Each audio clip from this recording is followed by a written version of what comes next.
Capital e Poder hoje vai conversar com uma das pessoas que eu admiro como um ambientalista, uma pessoa que discute meio ambiente, discute cidades, discute cidadania, mas também é um homem público.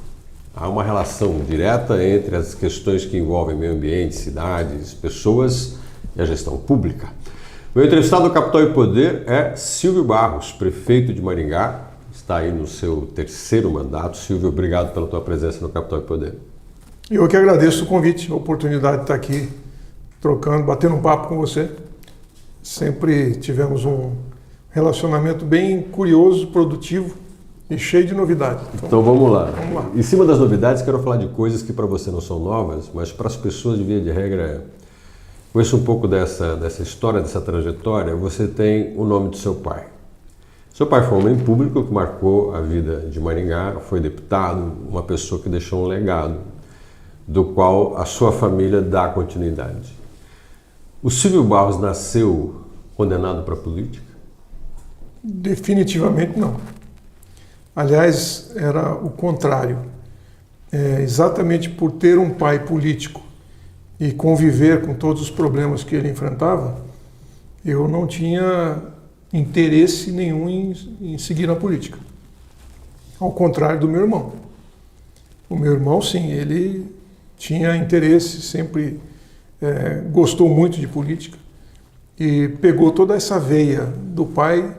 Parece que se tem hereditarianismo nesse processo, ficou tudo para ele. E não só da parte política, mas da parte comercial também. Ele sempre foi muito bem sucedido comercialmente, do ponto de vista empresarial, como meu pai era.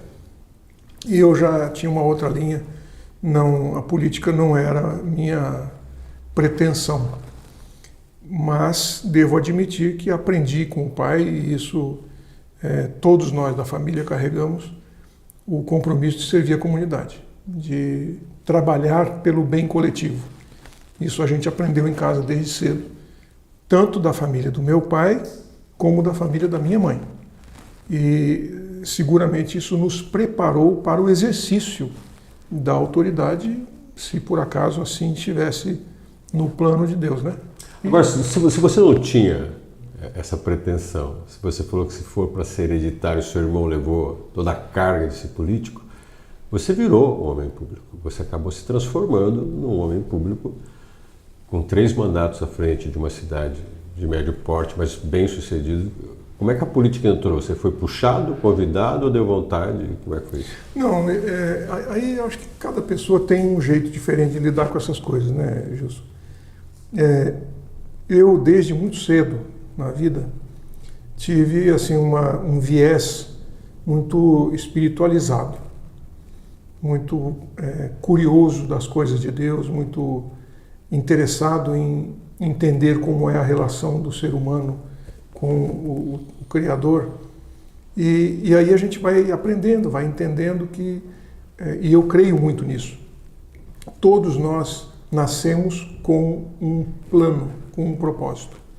Deus tem propósito para todo mundo. Cada pessoa nasce com um projeto. Se a pessoa se coloca sincera e inteiramente à disposição de Deus para cumprir o projeto dele, a vida segue um caminho. Muita gente prefere seguir o seu próprio projeto. E infelizmente tem um monte de gente que não segue projeto nenhum, nem seu, nem de Deus. E às vezes a gente pergunta, e daí, o que você quer fazer da vida? Fala, não sei. Então, eu sou daqueles que sempre me coloquei à disposição para cumprir o plano que estava previsto por Deus para a minha vida. Fosse qual fosse. E eu realmente creio, de verdade, que, como está escrito na Bíblia, a autoridade provém de Deus. Toda autoridade provém de Deus. Não existe ninguém que exerça autoridade sem a permissão de Deus. E eu sempre coloquei nesses termos, que se por acaso no projeto de Deus está o exercício da autoridade numa função pública, eu estaria à disposição. E entendo que às vezes que me foi concedido o poder pela confiança da população é porque fazia parte de um projeto. E eu cumpro o projeto. Mas quando você pensa no projeto de Deus porque você acredita, na política é coisa dos homens. E nessa discussão muitas vezes se embate interesses diferentes, né? É como se a gente tentasse dizer, será que Deus tem lado? É verdade, mas realmente muitas pessoas às vezes falam assim, pô, você é um cara evangélico, cristão e tal, como é que você consegue conciliar isto com toda essa situação da política, tudo que as pessoas falam e dizem a respeito dos políticos e do ambiente político? É verdade que existem problemas dentro da política, como existe em qualquer lugar. Mas a melhor maneira de você testar o caráter de uma pessoa é dar poder para ela. Aí você vai saber realmente quem é. Mas, nesse sentido, eu não tenho dificuldade de lidar com isso, porque eu sou o que eu sou dentro ou fora do exercício da função pública, é a mesma coisa. E minha crença, meus valores continuam os mesmos, seja na prefeitura ou fora da prefeitura. Então eu não tenho dificuldade em relação a isso. E tem algumas coisas que às vezes as pessoas têm dificuldade de entender, mas eu acabei encontrando na própria Bíblia algumas respostas. E algumas delas mostram que mesmo em ambientes confusos, às vezes Deus coloca pessoas ali para extrair daquilo uma mensagem, uma lição, um propósito. E aí tem alguns casos, o caso do profeta Oséias é bem típico, bem característico. E então eu entendo que o lírio é uma flor bonita. Jesus falou que nem Salomão, com toda a sua riqueza, jamais se vestiu com a beleza de um lírio. Mas o lírio nasce no Pantanal. Ele nasce no meio da lama. Mas ele consegue extrair do ambiente onde ele está só aquilo que é necessário para ele ser bonito e absolutamente puro. Então, o ambiente não necessariamente dita a regra. O fato da gente estar num ambiente, às vezes, complexo, às vezes turbulento, não quer dizer que a gente tenha que se contaminar com isso. E eu creio que se a gente está lá seguindo um propósito, então teremos condições de seguir dentro dos nossos princípios e dos nossos valores. Você fez uma carreira como prefeito, vamos pensar em 2 mandatos antes desse, esse não está concluído. Tem muitas coisas que diferenciam os tempos que você assume. É verdade. E quando você assume uma gestão pública, passando por um processo democrático, por uma escolha, né, existe um anseio da população e daquilo que você falou que é o seu propósito. Né? Você considera que Deus é o seu guia para chegar aonde você está e é na mão dele que você coloca as escolhas que você faz, mas que você espera que seja uma escolha afinada com aquele que quer. Só que na política os homens têm um jogo de poder muito forte. E você foi secretário, você estudou, você é formado em engenharia, aí você me corrija se eu estiver errado. Você é uma das pessoas que estuda e é tido como um dos mais importantes hoje no Brasil, que discute meio ambiente, discute cidades inteligentes. Você dá palestras, você foi ao exterior, você é uma referência para isso. Na COB você participou. Existe um conceito de ser humano em você e na vida pública que se conflitam?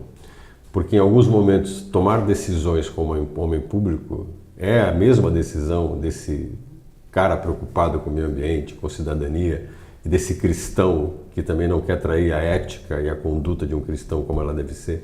Como é que você concilia em um ser humano só tudo que você representa? De fato, você tem razão e eu não vou negar. Existem sim conflitos e eles são permanentes o tempo todo.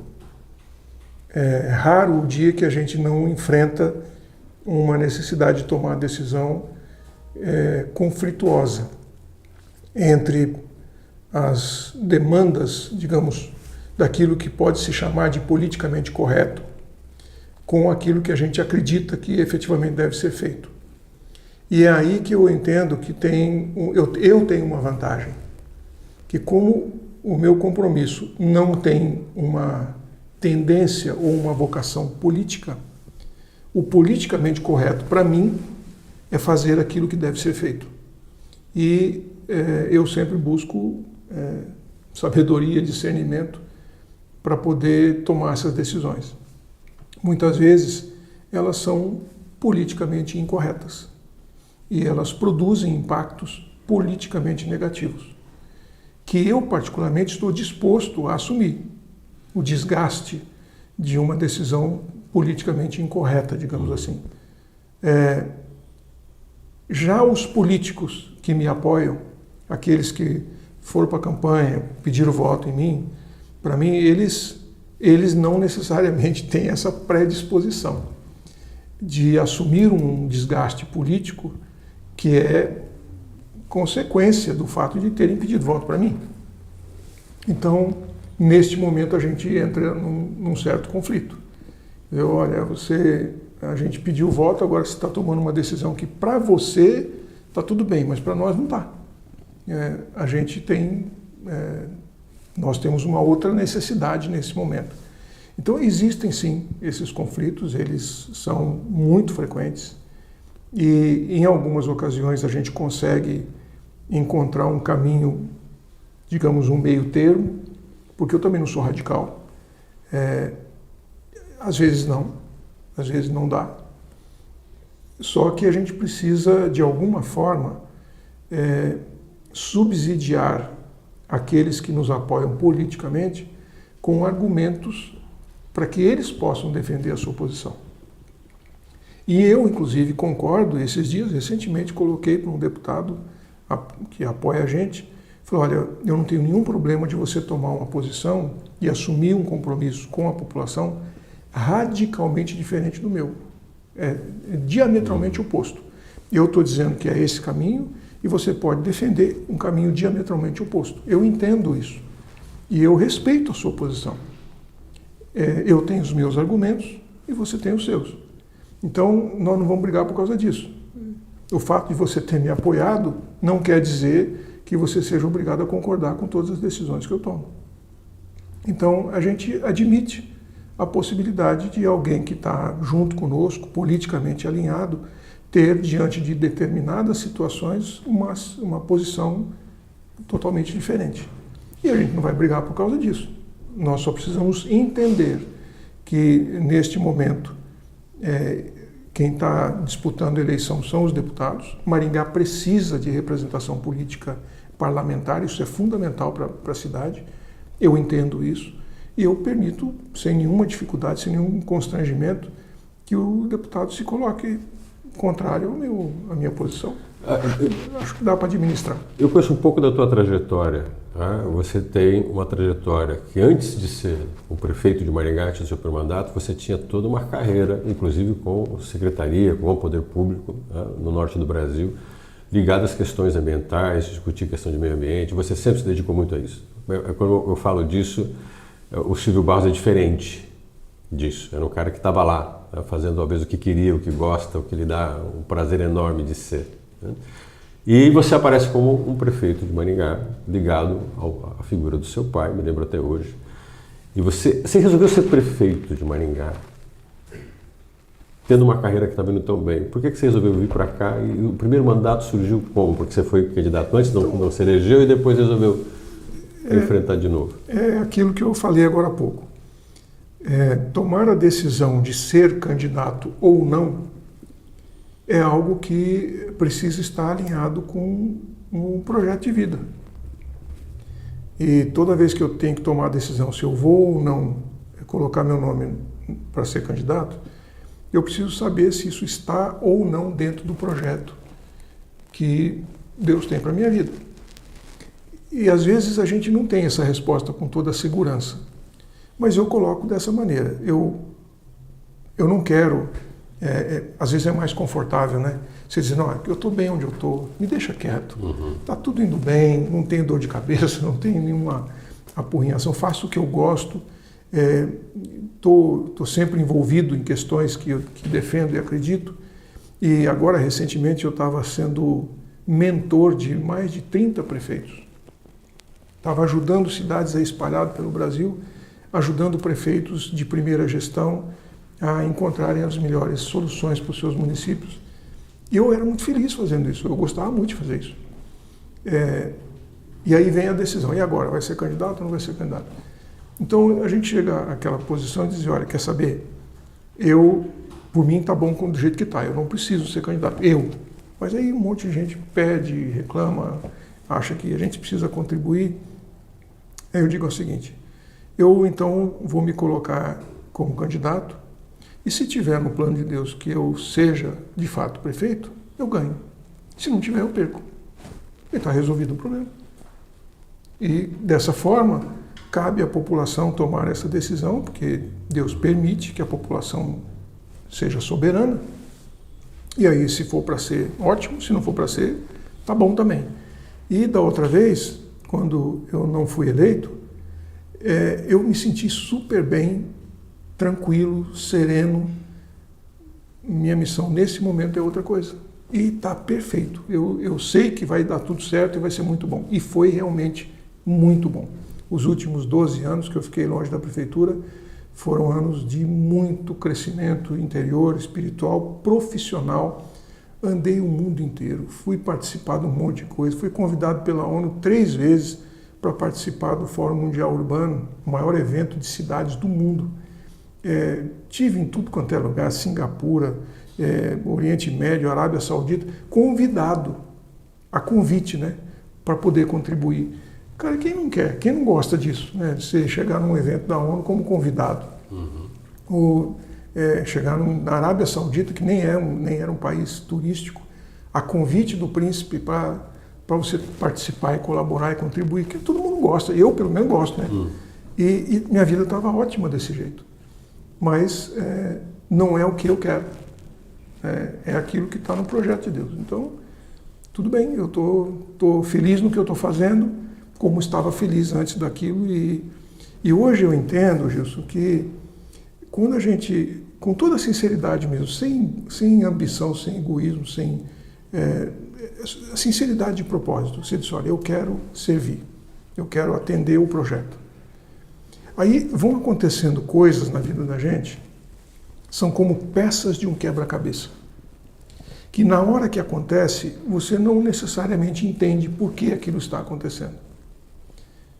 Mas lá na frente, a hora que as peças começarem a se colocar na mesa, você vai entender por que uma coisa encaixou com a outra. Eu estava super bem no Amazonas, gostava demais de lá, eu achei que ia morar lá pro resto da minha vida. E eu era secretário de Estado lá, mas era empresário também. Gente, eu tive o privilégio de passar uma semana dentro de um iate com o Bill Gates e a Melinda Gates, mostrando a Amazônia para eles. Mas por que eu? Não podia ser outra pessoa? Tá, mas fui eu que fui convidado para fazer isso. Então, foi uma experiência super interessante para mim. Quantas pessoas não gostariam de ficar uma semana, não foi assim um encontro num evento.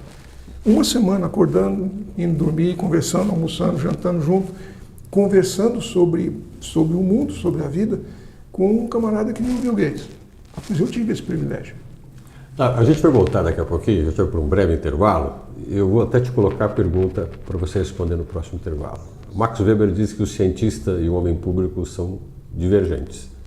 A razão da lógica que busca a solução objetiva é uma, e a razão da política é outra, a busca da solução da política é outra. Né? Onde repousa o político, onde repousa o cientista? E como é que você, como uma pessoa que tem o poder de decisão, em alguns momentos você tem a caneta na mão, as suas escolhas combinam com o cientista, com o político e com a vontade de Deus. Mas a gente vai falar sobre isso daqui a pouquinho.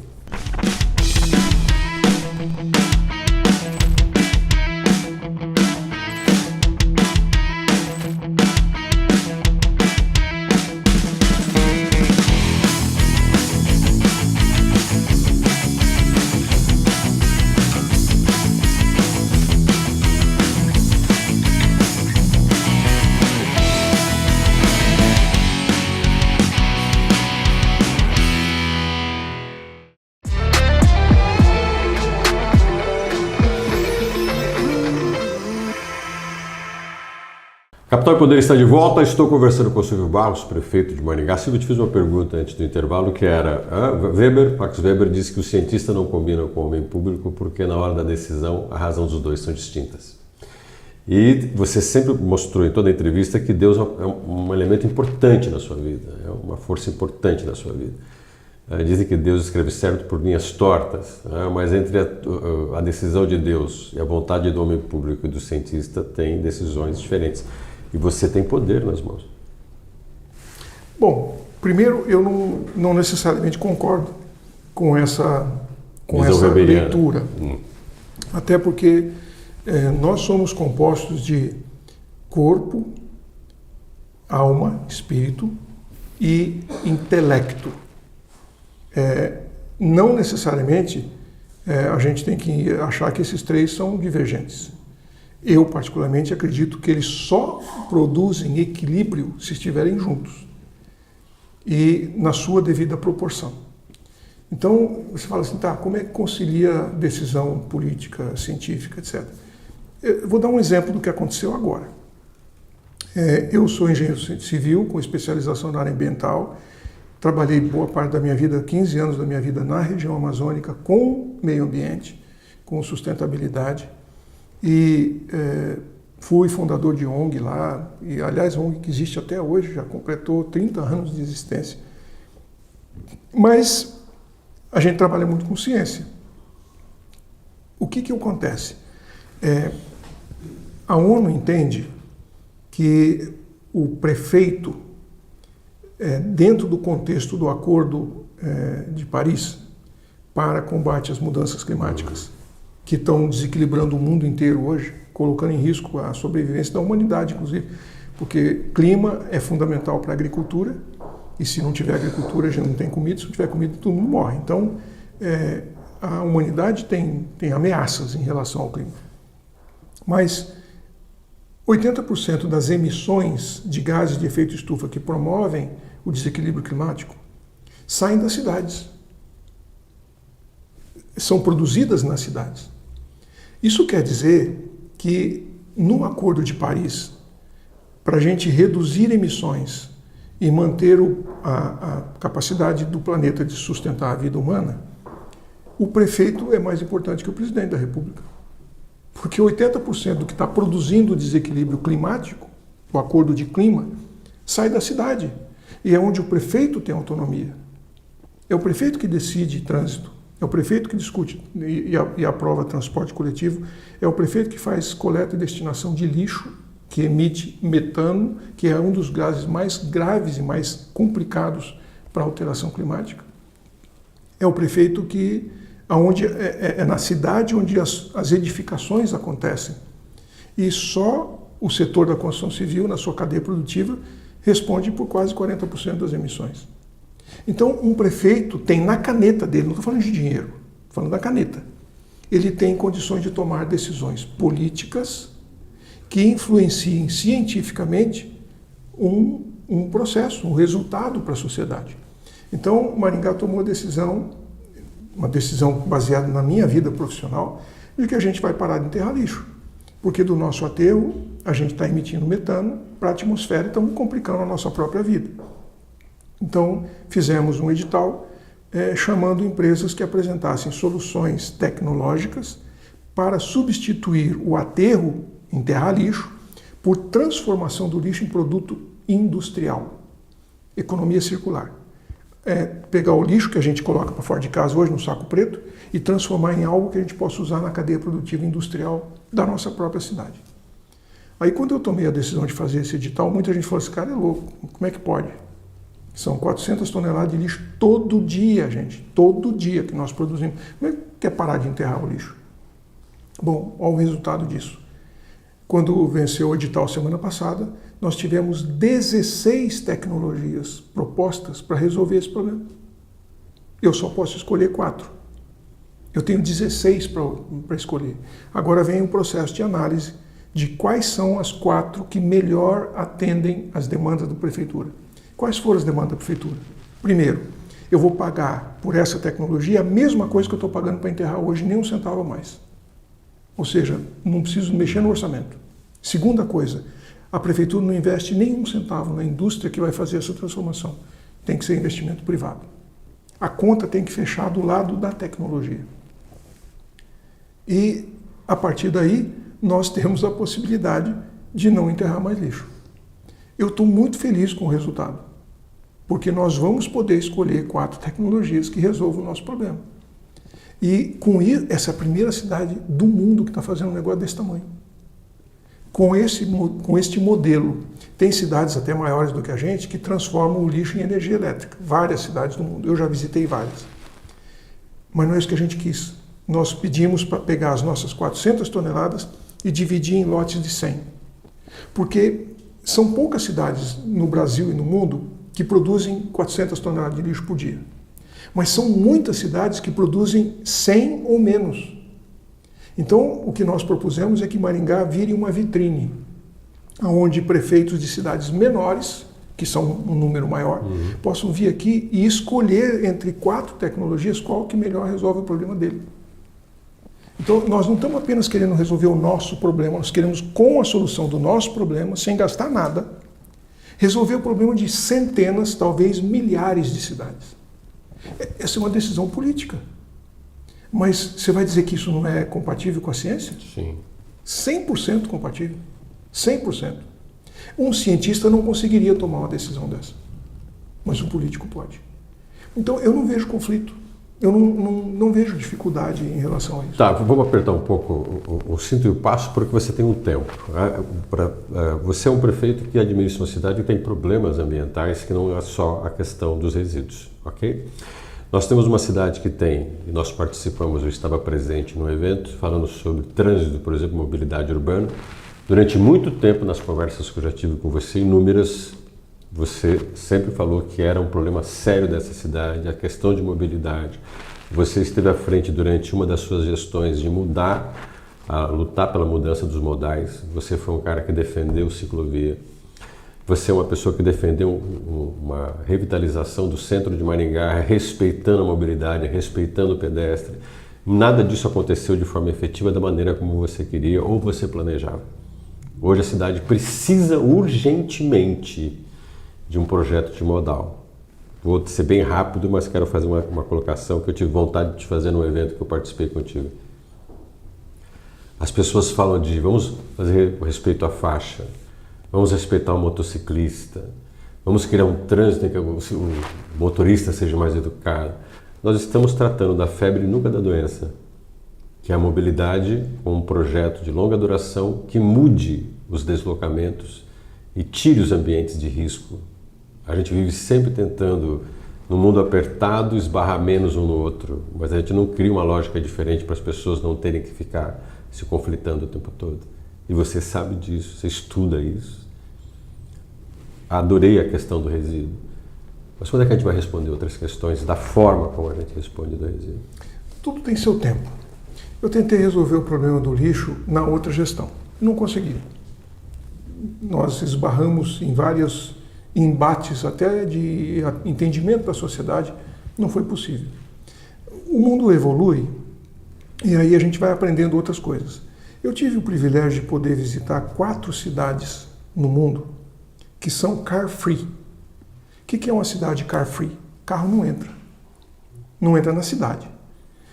As pessoas são obrigadas a deixar o carro num estacionamento periférico e dentro da cidade ou elas andam a pé, ou andam de bicicleta, ou andam de patinete, ou andam com um sistema de transporte exclusivo para a cidade, que é transporte coletivo, gratuito, dentro da cidade. Então você tem várias opções, você só não pode entrar com o seu carro. Eu vi isso, ninguém me falou, eu fui lá e eu vi funcionando. Então eu sei que é possível. Eu também estou acompanhando as pesquisas. A Deloitte publicou recentemente uma pesquisa mostrando que 62% dos millennials, jovens aí da virada do milênio, não querem ter carro. O Denatran tem pesquisas mostrando que a cada ano que passa, os jovens de 18 anos tiram menos carteira de motorista. Então, vai somando essas coisas, você junta com isso as estatísticas da indústria automotiva, agora nós estamos falando da Anfávia, da Associação dos Fabricantes de Carro. Eles mostram no gráfico, e eu uso isso nas minhas palestras, mostrando que o carro compartilhado cresce e o carro privado diminui. As próprias fabricantes de veículo reconhecem que nunca mais vão fabricar a mesma quantidade de veículos que fabricaram no passado. A demanda por carro privado está caindo. E o carro de aplicativo está aumentando. Então, várias pessoas usam o mesmo carro. Isso significa que a curva, pessoas por veículo, é uma curva que antes só aumentava, veículo por habitante, e agora ela começa a cair. Então agora nós temos que ter um outro conceito de mobilidade, onde a gente tem que privilegiar um transporte coletivo troncal. A alimentação pode ser feita por bicicleta, a pé, por carro de aplicativo, e o troncal eventualmente ser gratuito. Porque aí você estimula as pessoas a fazer isso. Esse é o estudo que a gente contratou da FIP, da Fundação de Estudos Econômicos da USP. Como que a gente vai olhar para o modelo de transporte coletivo de Maringá e trabalhar num redesenho, isso que você acabou de falar, é um outro modelo, é um outro desenho. O nosso sistema de alimentação radial sustentado pela tarifa, ele é insustentável, e não sou eu que digo isso, a própria NTP fala isso. Ele é insustentável. Hoje a tarifa técnica de Maringá é R$ 8,10. As pessoas estão pagando 5 e pouco e achando caro. A prefeitura está pagando a diferença de cada pessoa que entra no ônibus. E essa distância só vai aumentar, a menos que a gente faça um redesenho. Quanto custa o que nós estamos pagando hoje por um sistema que é insustentável? Não era melhor a gente pegar esse dinheiro e mudar o sistema? Sim. Então, só que tudo tem seu tempo. Essa curva é uma curva que está mudando na sociedade. Eu fui pupilo do Jaime Lerner, fui secretário dele, gostava imensamente dele. E é um homem que me ensinou muita coisa. Uma das coisas que o Jaime dizia era o seguinte: o carro é o cigarro do futuro. Houve um tempo que você fumar dava status. Uhum. Houve um tempo que ter seu carro dava status. O carro vai passar pelo mesmo processo. Vai ter um momento que a juventude de hoje que não quer mais carro, por que não quer? Porque é um baita do investimento que desvaloriza o tempo todo. E se você puxar na ponta do lápis quantos minutos, quantas horas do dia o seu carro está em uso comparado com o que ele está parado, cara, esse é o investimento mais burro que você pode fazer. Sem dúvida. A nossa juventude está ficando mais esperta. Cara, eu não preciso disso. E a hora que eu não tiver carro, que eu não tiver nem carteira de motorista, por que eu preciso comprar um apartamento que tem uma garagem que custa 50 conto? Para que eu vou precisar de uma garagem? Eu não preciso da garagem. Eu só preciso do apartamento. E que vai ser muito mais barato. Ou então eu posso, com o mesmo dinheiro, comprar um apartamento muito melhor. Mas a prefeitura tem que ter a coragem de acabar com a legislação que obriga o empresário a botar uma vaga de garagem por cada unidade habitacional. Porque daqui para frente não vai precisar. Então, se eu obrigo o empresário a botar uma vaga de garagem, eu estou fazendo ele gastar um dinheiro que daqui a pouco está inútil. Tudo isso precisa ser repensado. E eu penso que nós chegamos na hora de fazer isso. Nós chegamos no momento de propor no nosso plano diretor uma mudança radical para uma cidade mais sustentável, para uma cidade mais apropriada para aquilo que o mundo está passando. O empreendedor decide com o cliente dele se ele deve pôr garagem ou não. Não é a prefeitura que tem que resolver isso. Não é a prefeitura que vai obrigar. O cara tem que avaliar. Bom, eu vou fazer um prédio desse tamanho. Eu consigo vender apartamentos sem garagem? Não, não consigo. Então eu vou pôr garagem. Pronto. Mas isso é uma decisão de mercado. Não é uma decisão da prefeitura. Não cabe ao executivo tomar essa decisão. O mercado precisa acompanhar as tendências do mundo e a gente se adequar a uma cidade mais sustentável, com menos trânsito. A gente está querendo propor agora bairros com rua de pedestre. Bairros inteiros que são car free. E eu acho que vai colar. E tem muitas vantagens nisso, porque eu já vi isso em vários lugares do mundo. Então, eu acho que tudo tem seu tempo. Talvez a gente esteja hoje na prefeitura por conta dessas peças do quebra-cabeça que foram se montando, coisas que eu vi, assisti, que eu conheci em vários lugares e que agora, digo, poxa, por que não? Uma cidade que é a melhor cidade do Brasil para se viver, que tem capacidade financeira, que tem cultura, que tem cabeça, que tem planejamento urbano. Quem sabe chegou a hora da gente mostrar que tudo isso é possível no Brasil. Antes de eu encerrar, que eu tenho mais uma pergunta para você, mas eu vou te criar mais uma dívida comigo.